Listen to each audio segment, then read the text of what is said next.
Hi, Misha here, and I've been going kind of back over Russian aircraft, expanding upon them and talking in more detail. And now it's time for the Sukhoi SU-25.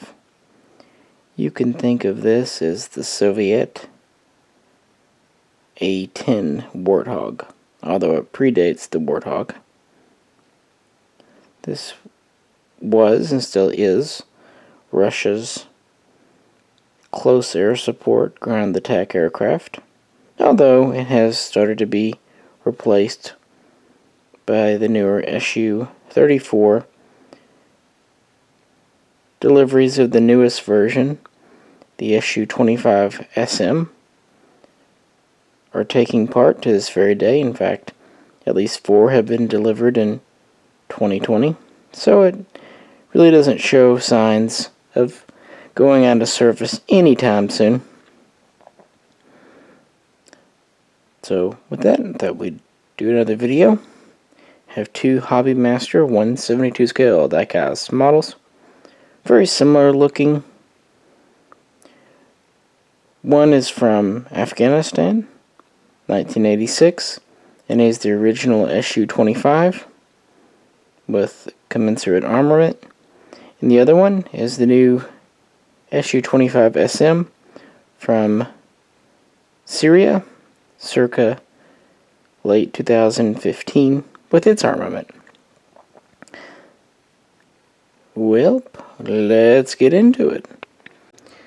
The SU-25 story begins in 1968. At that time, the Soviet Air Force, the VVS, looked at its aircraft and decided it needed a close air support, a ground attack aircraft. The MiG-21 wouldn't do. The MiG-23, still being developed, didn't have what they needed. The MiG-25 sure as hell didn't. And at that time, Sukhoi was still kind of making a name for itself. Yes, they had lots of designs in production, but the 27 just wasn't out yet. So MiG was dominant. Yakovlev and Ilyushin were still hanging in there. And really, this plane was inspired by World War II Nazi German Stuka, specifically the Ju-87G variants, the ones with the big guns, the tank killers. Well, by late 68, Sukhoi had their design kind of down on paper. In 1969, the competition began. MiG, Ilyushin, Yakovlev, Sukhoi all submitted designs. Sukhoi called theirs the T-8, and in 1972 they started construction of 2 prototypes. The first one was ready in 1974, and it first took to the sky in early 1975, and in that year it really was down to that in the IL-102, and obviously the SU-25 won, or I really should say the T-8 won and became the SU-25. And production was actually started by 1978 in the Soviet Republic of Georgia, something that Sukhoi wanted. And from there, it entered into service, the first squadron, in May of 1981. And of course, this was the time of the Afghanistan war. So it wasn't long, July, before the first squadron was sent to Afghanistan and went from there. So what kind of aircraft do we have here? In a lot of ways, it's very conventional. It has 2 engines, has a wingspan of about 47 feet, overall length of about 52 feet. Because of its close air support role, It wasn't designed to go fast. In fact, that was one of the complaints that the Soviet Air Force had, was other planes that they had went too fast to be effective ground attackers. So they wanted something that could kind of go low and slow. So its maximum speed's only about 600 miles per hour. When it's not hauling a payload, it can get up to about 23,000 feet. But when it's fully laden, it can't get much past 16,000 feet. To be fair, though, the old Warthog isn't a whole lot better. And this again predates it. It had a total of 11 hard points, 10 of those under the wings, and they could carry around 9,700 pounds of ordnance. Also, quite importantly, it had a Gatling-style multi-barrel 30mm cannon in the nose with 250 rounds. Initially, it was a fixed rate of fire, and it could mount a pair of 23mm gun pods on the wings as well. It could also carry fuel tanks,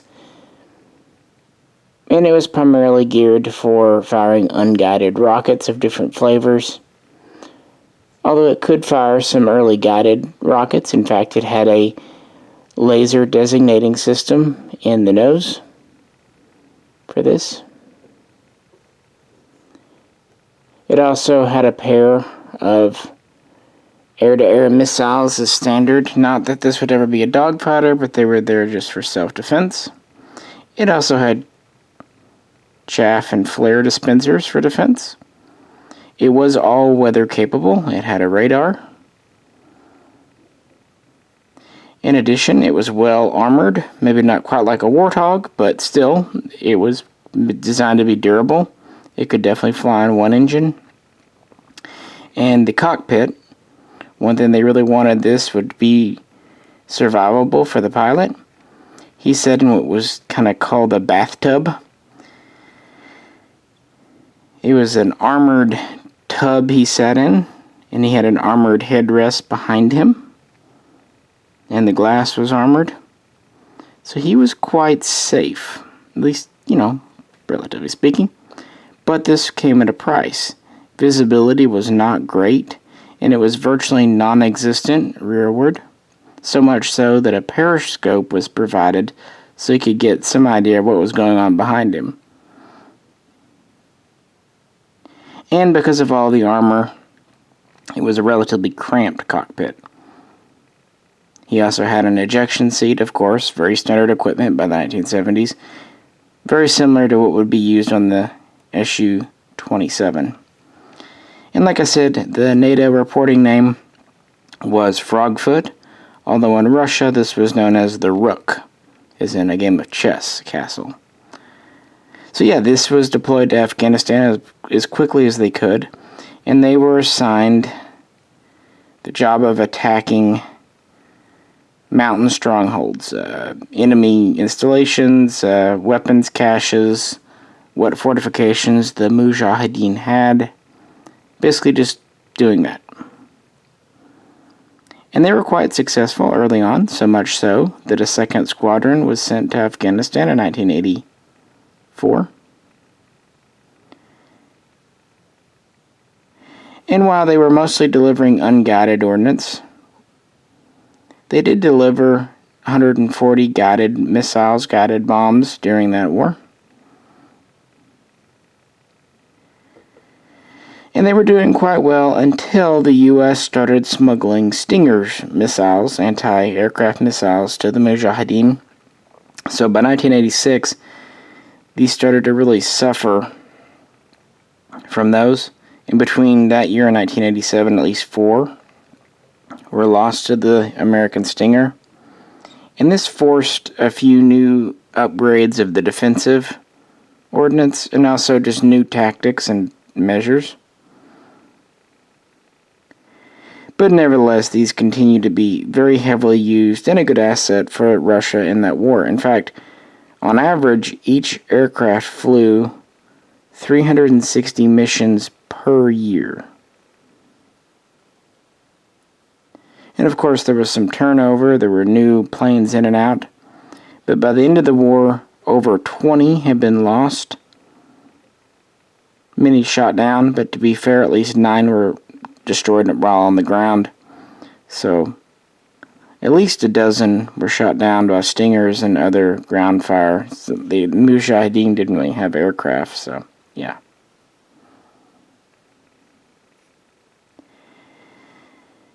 That was the basic SU-25.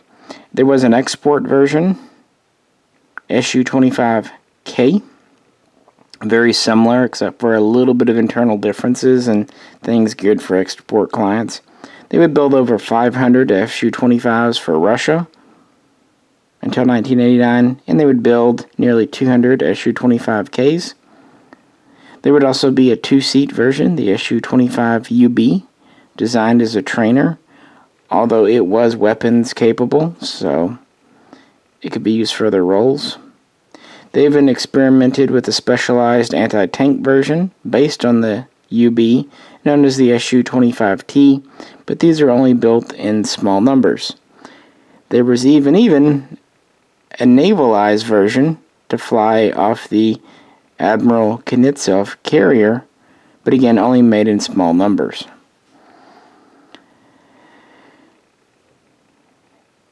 The Frogfoot was definitely used by other nations. Notably, Iraq used these beginning in 1987 against Iran. And this was the primary attack aircraft. And it did very well. In fact, after the war, Saddam Hussein awarded each and every one of his Frogfoot pilots with his highest medal. I'm not sure what that'd be, but there you go. Saddam liked you. And they were actually quite survivable. Only one was lost to an Iranian-fired SAM.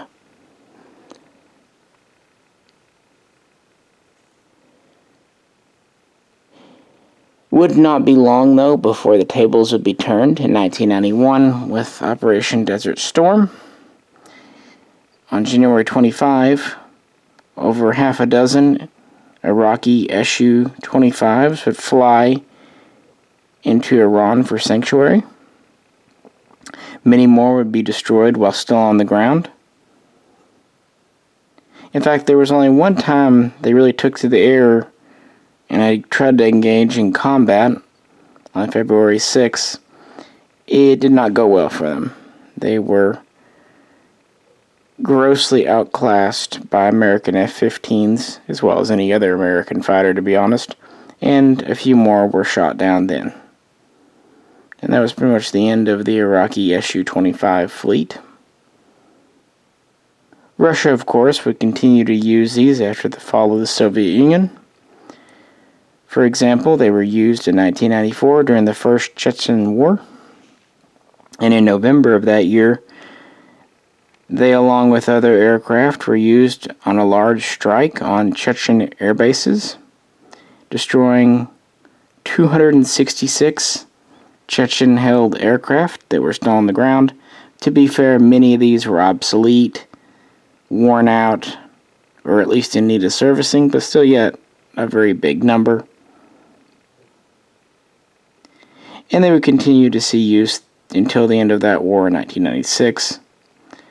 5 would be lost, 4 of them shot down, 1 of them through an accident. And this kind of planted the seeds for the upgrade program, because it was really shown that the tactics, the techniques used by the Russian Air Force were becoming very outdated. What worked in Afghanistan didn't work so well in Chechnya. The only reason they were still pretty much able to command the skies was because they had such little opposition.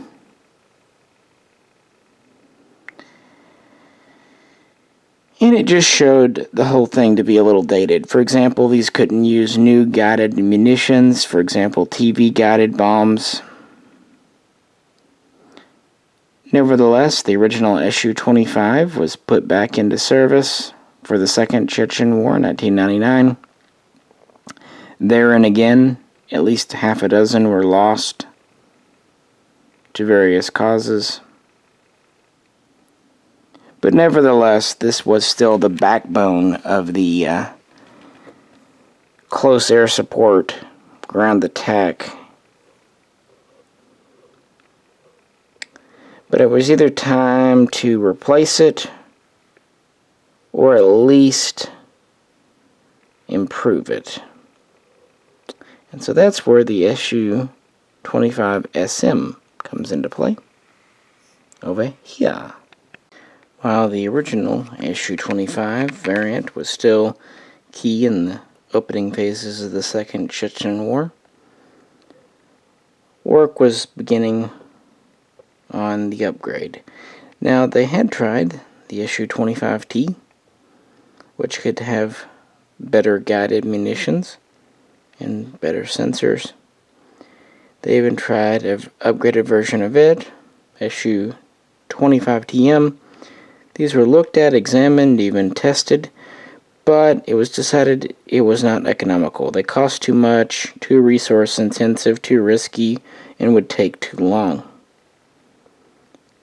Thus, the SU-25SM program was kind of plotted out in 1999 and then developed in 2000, and the first prototype flew in 2002. And the first 6 examples entered into Russian Air Force service in December of 2006. And by 2012, the number had grown to 30. And Russia projected that it would field 100 to 130 examples. Interestingly, the SU-25SM, along with the SU-34, were the only 2 armored attack aircraft in production in Russia in the early 21st century. So what makes the SM? I mean, these models look extremely similar, with just small differences in this and that, but internally, they actually did a lot for not a lot of money, and I have to give credit for the economy there. Well, first off, the program was mostly for upgrading the existing fleet, not necessarily all new airframes. So they would take them, they would refurbish and repair the airframes to extend their service life at least 500 more flight hours. They would introduce a new HUD display system. Also, they would introduce GPS. And they would introduce new sensors and the ability to use TV-guided bombs. They would also upgrade the radio communications equipment, the radar. The plane was always all-weather, night or day capable, but they would improve its night vision abilities. They would also try to make it more survivable.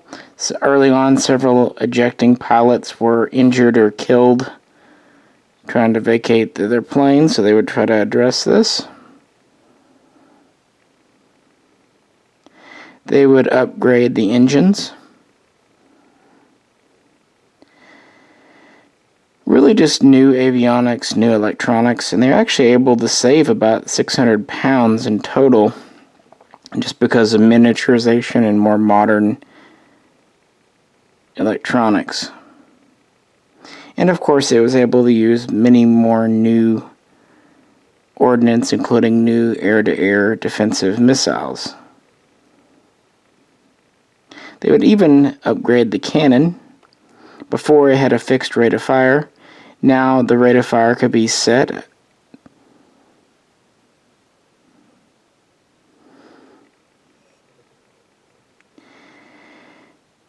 and yeah, just generally made it a better ground attacker.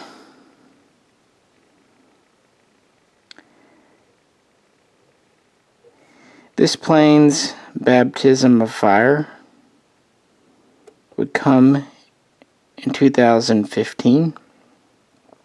In September, Russia would send a dozen to Latakia Air Base, or nearby, in Syria, and begin sending them on missions against ISIS and ISIL targets. In fact, there was a big raid on October 2nd that the SU-25 took part in, along with its stablemates, the SU-24 and SU-34. In between that time and March of 2016, they would drop over 6,000 bombs and really just be instrumental in the whole thing. Russia would actually pull back a bit in the summer of 2016, but in October they would return their SU-25s to Syria, and these would be the newest updated variant known as the SM-3, sometimes referred to as the Super Rook, and these would continue to fly, striking targets, bombing, and providing support where needed. However, on February 3rd, 2018, one would be shot down by a rebel surface-to-air missile, and the pilot, while he did initially survive, chose to kill himself with a grenade rather than being captured by Islamic radicalists, because, let's be honest, they did some pretty horrific things to captured pilots, and it was well known.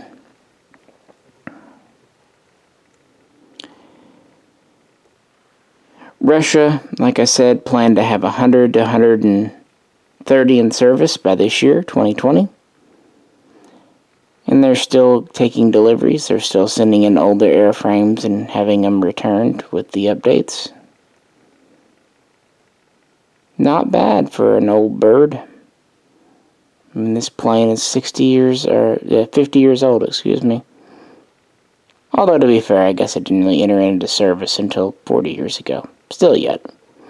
It doesn't like the A-10 is much younger, huh?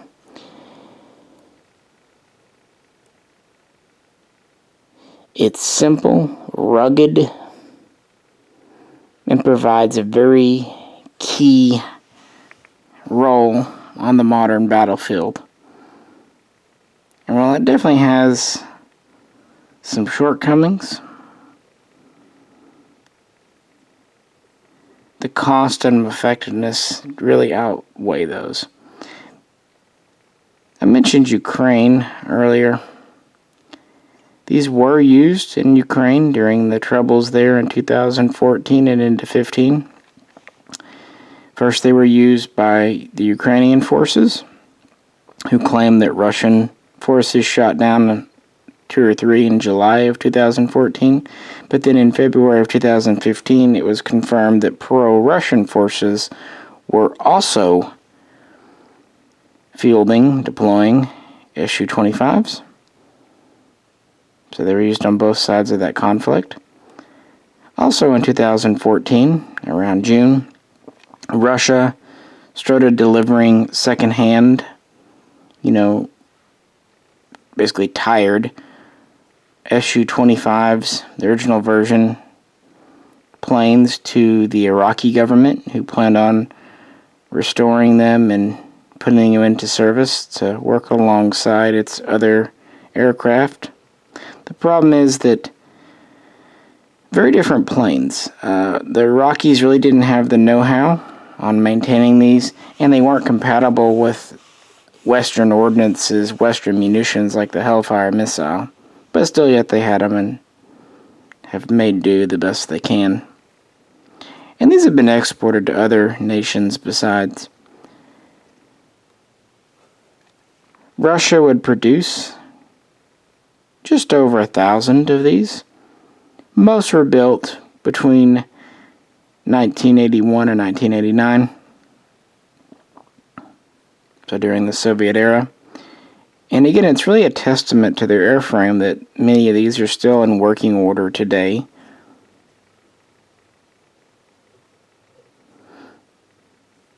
I just think it's an interesting plane. I love the lines of this. It's very utilitarian.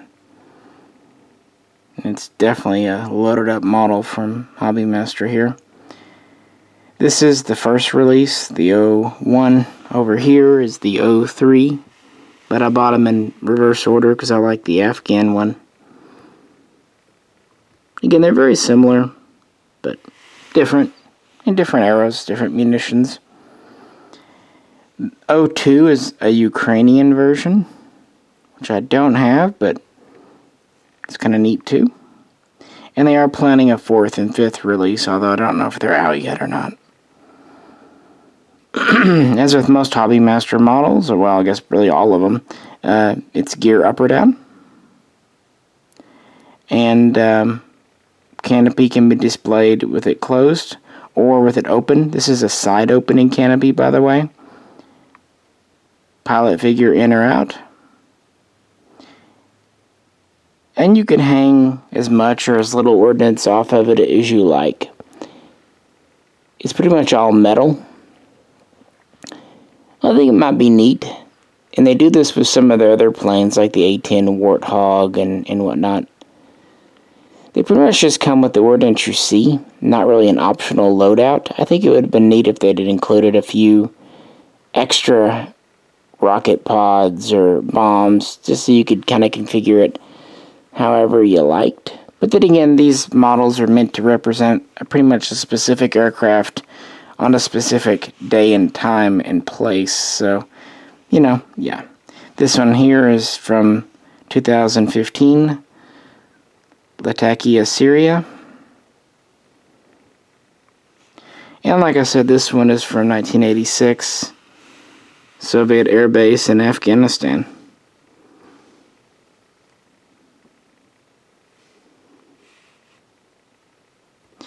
So yeah, this just seemed like something fun to do tonight. Hope you enjoyed it too. Hope I got something on camera for you. If you like it, let me know. I'll keep kind of recovering the Soviet planes. I already did the MiG-25. Probably we'll do the MiG-23 or the MiG-21 next. Whatever I feel like. Alrighty guys, I appreciate it. If you could, like, share, and subscribe. This is Misha, and I'll catch you very soon next time.